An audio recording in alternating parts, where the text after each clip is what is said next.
राज ठाकरे की तरफ से दिए गए बयान के बाद से ऐसा देखा जा रहा है कि देश में हालात बदलते नजर आ रहे हैं और ईद का मौका ज्यादा दूर नहीं है और सबकी धड़कनें तेज होने लगी है। जी हाँ, नमस्कार, मैं हूं मृत्युंजय चौहान और आप मेरे साथ देख रहे हैं स्पिन 9 न्यूज। राज ठाकरे की तरफ से दिए गए बयान के बाद ऐसा देखा जा रहा है, एक तरफ जहां राज्य सरकारों की नींद उड़ी हुई है तो वहीं दूसरी तरफ आम लोगों के दिलों में भी दहशत बढ़ती जा रही है। जिस तरह से राज ठाकरे ने अल्टीमेटम दिया है और राज ठाकरे की रैली में जिस तरह से भीड़ देखने को मिली है, जिस तरह से आम जन लोगों का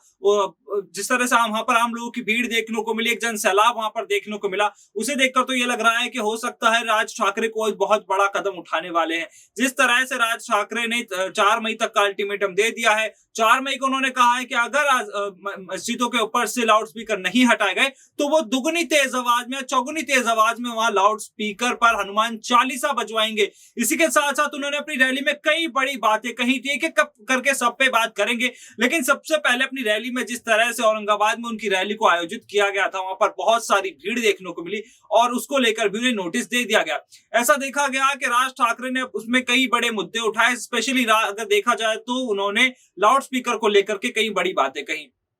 जिनमें लाउड स्पीकर को लेकर सबसे पहले राज ठाकरे ने कहा कि लाउड स्पीकर कोई धार्मिक मुद्दा नहीं है, ये एक सामाजिक मुद्दा है, क्योंकि एक लाउड स्पीकर चाहे वो कहीं भी बजे उससे हर समुदाय के लोगों को परेशानियों का सामना करना पड़ता है। और अगर ये सामाजिक मुद्दा नहीं है तो धार्मिक मुद्दा हो सकता है और वो उस धार्मिक मुद्दे से निपट सकते हैं। इस तरह की बात राज ठाकरे ने कही है। तो वहीं ये भी राज ठाकरे ने कहा है कि जब उत्तर प्रदेश जैसे बड़े राज्य में से मस्जिदों और मंदिरों के ऊपर से लाउड स्पीकरों को हटाया जा सकता है तो फिर महाराष्ट्र में ऐसा क्यों नहीं किया जा सकता। आप सभी दर्शकों को बता दें कि योगी आदित्यनाथ के फैसले के बाद से मंदिर मस्जिदों समेत लगभग 9000 से ज्यादा लाउड स्पीकर उत्तर प्रदेश में से उतारे जा चुके हैं और इन सभी लाउड स्पीकरों को उतारे जाने की वजह से कहीं ना कहीं फिलहाल जैसे देखा जा रहा था कि उत्तर प्रदेश में माहौल बिगड़ सकता है, लेकिन ऐसी कोई खबर सामने नहीं आई। बहुत शांतिपूर्वक तरीके से सभी लाउड स्पीकर हटा दिया गया। यहाँ तक कि जो मुस्लिम समुदाय के नेता हैं, जो मुसलमान नेता हैं या फिर जो मुस्लिम धर्मगुरु हैं, उन्होंने भी सरकार के इस फैसले का स्वागत किया। उन्होंने भी कहा कि जिस तरह से सरकार मंदिरों मस्जिदों पर बराबर कार्यवाही कर रही है वो बहुत देखने लायक बात है। तो वहीं इसको लेकर के राज ठाकरे ने अलग तरीके से इसको पेश किया। राज ठाकरे ने इसको पेश किया कि वो मस्जिदों के ऊपर से लाउड स्पीकर हटवा देंगे और मस्जिदों के ऊपर से लाउड स्पीकर हटना चाहिए और उन्होंने सभी लोगों से इस बारे में काम करने की अपील भी की। वहीं राज ठाकरे ने अपने इसी भाषण में एक बात और कही। राज ठाकरे ने एक एक करके दिन गिनवाए कि आज 1 मई है, 2 मई, 3 मई को ईद है और 4 मई का अल्टीमेटम उन्होंने आम लोगों को दे दिया है। इसको लेकर के राज ठाकरे भी कहीं ना कहीं फंसते नजर आ रहे हैं। राज ठाकरे की इस बयान की जांच होगी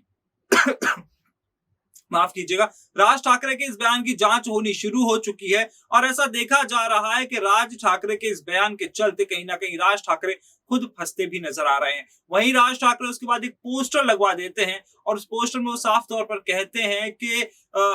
वो अयोध्या जाएंगे और किस तरह से उनके पोस्टर को हटा देगा। मैं इस खास रिपोर्ट में देखिए।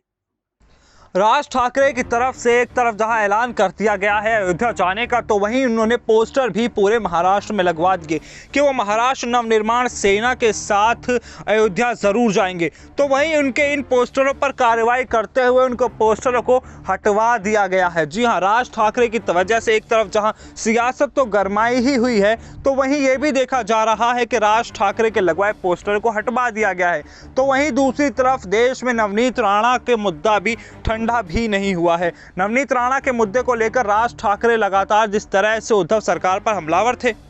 उसे देखकर तो यही माना जा रहा था कि कहीं ना कहीं हिंदुत्व की रेस में राज ठाकरे और नवनीत राणा एक साथ दौड़ रहे हैं। राज ठाकरे और नवनीत राणा के एक साथ दौड़ने की वजह से जिस तरह से शिवसेना का हिंदुत्व का मुद्दा ठंडा पड़ रहा था, उसे देखकर ऐसा लग रहा है जैसे शिवसेना सिर्फ कांग्रेस के साथ हाथ मिलाकर कहीं ना कहीं फंसती भी नजर आ रही है। क्योंकि जिस तरह से अगर उस भीड़ पर गौर की जाए, जो भीड़ राज ठाकरे के साथ हमें औरंगाबाद में देखने को मिली, कहीं ना कहीं वो दिखाता है कि राज ठाकरे के साथ कितना बड़ा जनसैलाब इस वक्त खड़ा हुआ है। महाराष्ट्र नवनिर्माण सेना का एक एक कार्यकर्ता राज ठाकरे के इशारे पर कुछ भी करने के लिए तैयार है।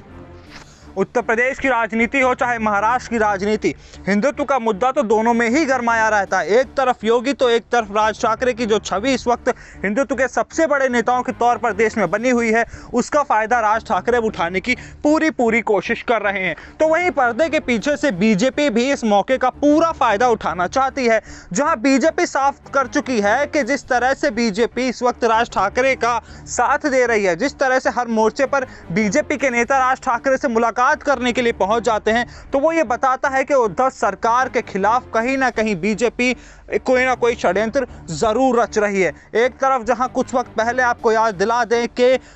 कांग्रेस पार्टी के कई विधायकों ने ये बात साफ कर दी थी कि वो बीजेपी के संपर्क में हैं, करीबन 25 ऐसे विधायकों की संख्या बताई जाती है और इन सभी विधायकों की नाराजगी भी कांग्रेस पार्टी के खिलाफ थी। तो ऐसा देखा जा रहा था कि जहां ये सभी विधायक भी बीजेपी में शामिल हो सकते थे, तो वहीं कांग्रेस पार्टी के बड़े नेताओं ने जाकर मोर्चा थोड़ी देर के लिए संभाल जरूर लिया था। तो वहीं बीएमसी चुनावों से पहले जिस तरह से हिंदुत्व का मुद्दा लेकर के इस वक्त राज ठाकरे आगे बढ़ रहे हैं, पीछे से बीजेपी उनको समर्थन दे रही है, तो ऐसा देखा जा रहा है कि राज ठाकरे के कंधे पर बंदूक रखकर बीजेपी चलाने की कोशिशें कर रही है। बीजेपी लगातार इस कोशिश में लगी है कि राज ठाकरे हिंदुत्व का मुद्दा लेकर आगे बढ़ते रहें, उद्धव सरकार को किसी भी तरीके से नुकसान पहुंचाया जाए और इसका मौका उठाकर बीजेपी वहां राज ठाकरे के साथ मिलकर सरकार जरूर बना ले, क्योंकि राज ठाकरे के साथ मिलकर सरकार बनाने का मतलब है कि एक बार फिर से बीजेपी के लिए फायदा होगा और आने वाले राज्यसभा के चुनावों में बीजेपी को अच्छी खासी बढ़त देखने को मिल सकती है। इसी के साथ साथ ये भी माना जा रहा है कि राज ठाकरे सिर्फ इतना ही नहीं चाहते, बल्कि राज ठाकरे ये भी चाहते हैं कि शिवसेना का जो परंपरागत वोट बैंक है वो भी एमएनएस के साथ आ जाए, यानी महाराष्ट्र नवनिर्माण सेना के साथ आ जाए, ताकि आगे आने वाले चुनावों में, चाहे वो लोकसभा चुनाव हो, चाहे महाराष्ट्र के विधानसभा चुनाव हो या बीएमसी के चुनाव हो, सभी में महाराष्ट्र नवनिर्माण सेना की पकड़ मजबूत हो सके। ज़्यादातर लोगों का यही मानना है कि महाराष्ट्र नवनिर्माण सेना का बढ़ता जनसमर्थन कहीं ना कहीं उद्धव सरकार के लिए और शिवसेना के लिए चिंता का विषय बन सकता है, क्योंकि भले ही महाराष्ट्र में उद्धव ठाकरे सरकार बनाने में कामयाब रहे, लेकिन वहां 3 दलों के गठबंधन की सरकार है और गठबंधन की सरकार का मतलब है कि कहीं भी सरकार पर खतरा मंडरा सकता है और खतरा सरकार के लिए पैदा हो सकता है। हाल के दिनों में देखा गया है कि सरकार पर खतरा तो मंडराता ही रहता है, उसका फायदा उठाते हुए राज ठाकरे लगातार पहले मराठी मानुष के मुद्दे को उठाते रहते थे, जो मुद्दा उनके लिए पुराना हो चुका है। राज ठाकरे अब हिंदुत्व के मुद्दे को लेकर गरज पड़ते हैं और उस गरज में कहीं ना कहीं यह देखा जाता है कि आम लोग उनके इस भाषण के चलते हिंदुत्व के मुद्दे में फंस जाते हैं।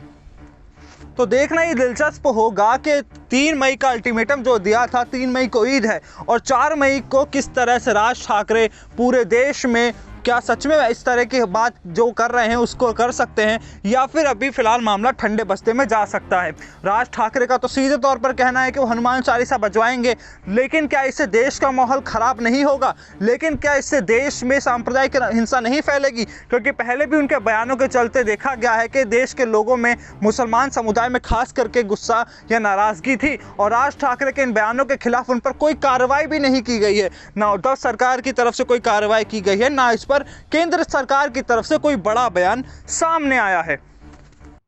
तो देखा आपने हमारी इस खास रिपोर्ट में, जहां हमने आपको बताया कि किस तरह से उद्धव सरकार के कंधे पर बंदूक पैच। तो देखा आपने हमारी इस खास रिपोर्ट में कि किस तरह से बीजेपी और राज ठाकरे के कंधे पर बंदूक रखकर चलाने की तो कोशिश कर रही है, तो वहीं ऐसा देखा जा रहा है कि राज ठाकरे भी अपने हिंदुत्व के मुद्दे को लेकर गरज पड़ रहे हैं। इस तरह से गरज रहे हैं कि महाराष्ट्र में कहीं ना कहीं सांप्रदायिक हिंसा की आग फैल सकती है, जो हमने खरगोन में देखी, जो हमने जहांगीरपुरी में देखी, जो हमने देश के अलग अलग हिस्सों में देखी। हालांकि उत्तर प्रदेश में योगी आदित्यनाथ ने बहुत आराम से, बहुत तरीके से प्रशासन को काबू कर लिया, लेकिन जो हालात इस वक्त महाराष्ट्र में है, क्या उद्धव सरकार या उद्धव ठाकरे उसको वैसे हैंडल कर पाएंगे? ये बड़ा सवाल खड़ा होता है। और ईद का मौका कुछ ज्यादा दूर नहीं है, ईद का मौका करीब है और ईद के मौके से पहले क्या ये हालात काबू किए जा सकते हैं? पहले ही देश की राजधानी दिल्ली में अलर्ट जारी कर दिए गए हैं। ऐसा देखा जा रहा है कि अगर हालात बिगड़ते हैं, हालात काबू से बाहर होते हैं, तो पहले ही रैपिड एक्शन फोर्स को, पुलिस बल को तैनात कर दिया गया है। संवेदनशील इलाकों में पुलिस बल की तैनाती को बढ़ा दिया गया है। इसके साथ ये भी देखा गया है कि असामाजिक तत्वों पर भी तेज पैनी नजर रखी जा रही है। तो इस तरह की तैयारी इस वक्त देश में करी जा रही है और सोचने वाली बात है कि आजादी के 70 सालों के बाद अगर देश में हिंदू मुसलमान और ईद के नाम पर इस तरह की व्यवस्था की जाती है तो हमारा देश कहां जा रहा है। फिलहाल इस प्रोग्राम में इतना ही। आप ऐसी तमाम बड़ी खबरों के लिए देखते रहिए स्पेन 9 न्यूज। नमस्कार।